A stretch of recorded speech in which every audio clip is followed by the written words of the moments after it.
నారాయణపూర్ గ్రామాన్ని వెంటనే ముంపు గ్రామంగా ప్రకటించాలి. నారాయణపూర్ గ్రామాన్ని వెంటనే ముంపు గ్రామంగా ప్రకటించాలి. నారాయణపూర్ గ్రామాన్ని వెంటనే ముంపు గ్రామంగా ప్రకటించాలి. పెట్టిన కేసులు వెంటనే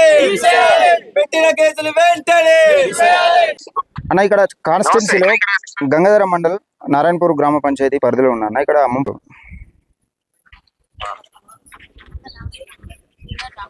హలో ఒక్క నిమిషం.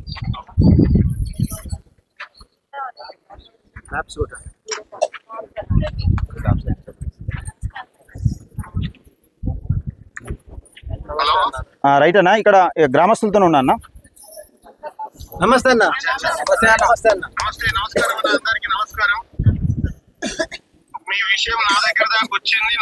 నాకు విషయం చెప్తే నేను వెంకటేష్ అక్కడికి పంపించడం జరిగింది. మీరు ఏదైతే ముంపు గ్రామంగా ప్రకటించాలని గత కొంతకాలంగా ఈ దీక్షలు చేస్తా ఉన్నారో, ఈ దీక్షలకు సంపూర్ణంగా మద్దతు తెలియజేసుకుంటూ తీన్మార్ మల్లన్న మీకు అండగా నిలబడతాడు. ముంపు గ్రామం ప్రకటించే వరకు కూడా ప్రభుత్వాన్ని వదిలిపెట్టే ప్రసక్తే లేదని చెప్పి మీ అందరికి తెలియజేస్తా ఉన్నా. మీరు ధైర్యంగా ఉండండి. నేను కూడా ఒక రోజు వచ్చి మిమ్మల్ని సందర్శిస్తా. ఖచ్చితంగా మీ గ్రామాన్ని సందర్శిస్తా, మీ అందరిని కలుస్తా. మీరు ధైర్యంగా ఉండండి, నేనున్నా అనే విషయం ఒకసారి మాట్లాడండి.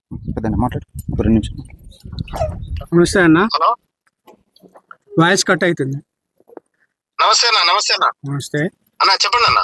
ఇది 5 రోజులు అవుతుందన్న దీక్ష, రిలే నిరాహార దీక్ష పెట్టినాం.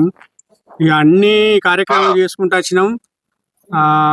మేము మాట్లాడేది ఏంటంటే మీ సపోర్టు మాకు కావాలి. ఇట్లా ముందుకు పోవాలి, ఏం చేయాలి అనేది కావాలి. ఈ నీరు గార్చే ప్రయత్నాలు జరుగుతున్నాయి కావున తప్పకుండా మా నుంచి సపోర్ట్ ఉంటదన్న. మీరేం కంగారు పడకండి ఆ విషయంలో. తప్పకుండా మా నుంచి మీకు సపోర్ట్ ఉంటది, మీ ఉద్యమానికి సపోర్ట్ ఉంటది, మీ ఊరికి సపోర్ట్ ఉంటది. నేనే ఒక రోజు వస్తా, కలుస్తాను మిమ్మల్ని అందరినీ.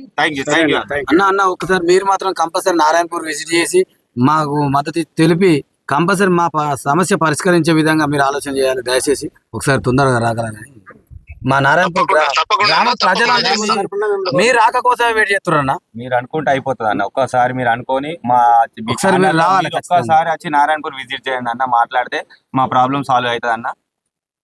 ఒక్కసారి మీరు మాట్లాడినందుకు థ్యాంక్స్ అన్న, ధన్యవాదాలు. మీరేమరి కాకండి. సరే సరే రైట్, ఓకే అన్న, థ్యాంక్ యూ అన్న. తప్పకుండా చేస్తాం. ఓకే.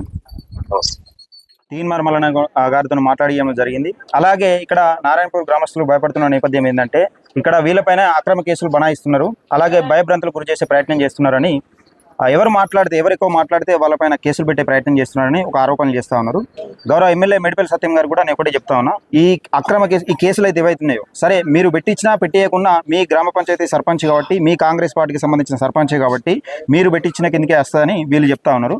నేను ఒకటే తెలంగాణ రాజ్యాధికార పార్టీ తరఫున ఒకటే డిమాండ్ చేస్తా ఉన్నాం, ఈ కేసులు అయితే ఏవైతుంటాయో గతంలో పెట్టినాయి, ఈ నారాయణపూర్ గ్రామ పంచాయతీకి సంబంధించిన కేసులు ఇప్పుడు పెట్టినాయి, మొన్న కూడా పెట్టినాయి, ఈ కేసులను వెంటనే ఎత్తివేయాలి. అలాగే వీళ్ళు ఒకటి హామీ కోరుకుంటా ఉన్నారు, మీరు ఇప్పుడు చేయకుండా కానీ మీ తరఫున ఒకటి హామీ ఇవ్వండి, నారాయణపూర్ ముంపు గ్రామంగా ప్రకటిస్తాం, 100% కేసు చూపెడదామని చెప్పి ఒక జీవో తీసుకురారని చెప్తా ఉన్నాను. నేపథ్యం చూస్తా ఉన్నాం. సరే, బడ్జెట్ లేదని మీరు చెప్తా ఉన్నారు, వీలైనంత వరకు మీరు వస్తేనే పరిష్కారం జరుగుతుంది.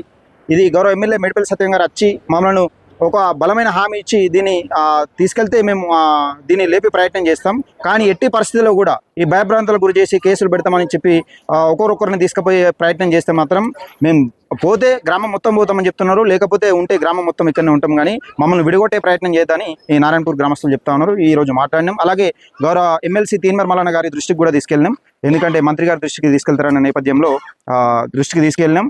తీన్మార్ మల్లన్న గారికి కూడా ఇక్కడికి తీసుకొచ్చే ప్రయత్నం చేస్తాం, దీన్ని విజిట్ చేసే ప్రయత్నం చేస్తాం.